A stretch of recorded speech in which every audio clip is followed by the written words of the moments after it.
का करी लड़की के कैसे चली एकर जिंदगी कुछ समझ में नहीं आवत। हम तहर मोबाइल पे एगो लड़का के फोटो भेजता नहीं देख लिया, बहुत बहुत सुंदर लड़का बा। वैसे छपरा में कहाँ घर परेला था? रसूलपुर चटीढाना डी। अच्छा, वो खेसरिया का गांव में जिनके आगे बकरियां भी गाना गाती हैं।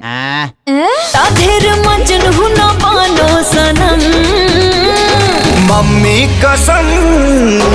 कसम एगो चुमा के बाद कुछ करब ना हम। मम्मी कसम एगो चुमा के बाद कुछ करब ना हम। मैं जो भी बातें करूंगा घुमा फिरा के नहीं करूंगा। सीधी करोगे और सटीक करोगे। पापा जी, दामाद जी, पापा जी, दामाद जी। दामाद पर और सुपर से भी ऊपर बा। हीरा बा हीरा। वाह बेटा वाह। बापे जन्म कबो न सोचले होकबा कि हाथना गुदगर गदा पर सुहाग रात मनाइबो वो लंदन में। तके तनहने देवता फेरनी तोहराया से हो। शादी ब्याह के बाद ये सब जनरल काम है सुहाग रात तो करे के चाहिए, फायदा रहेगा।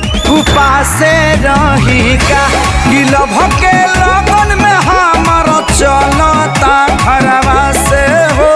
उपासे रही का कुछ ना देखला है ना?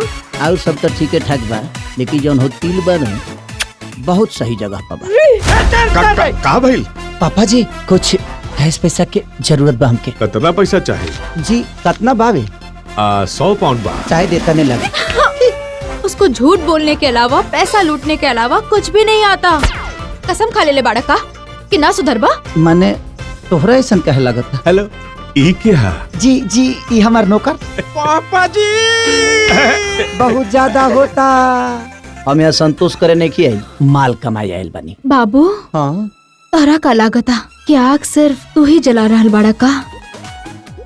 मैडम कहीं तो के हमसे प्यार वार तरीके न हो गए। मस्ती में होके मन खो जाता वे हर क्षण।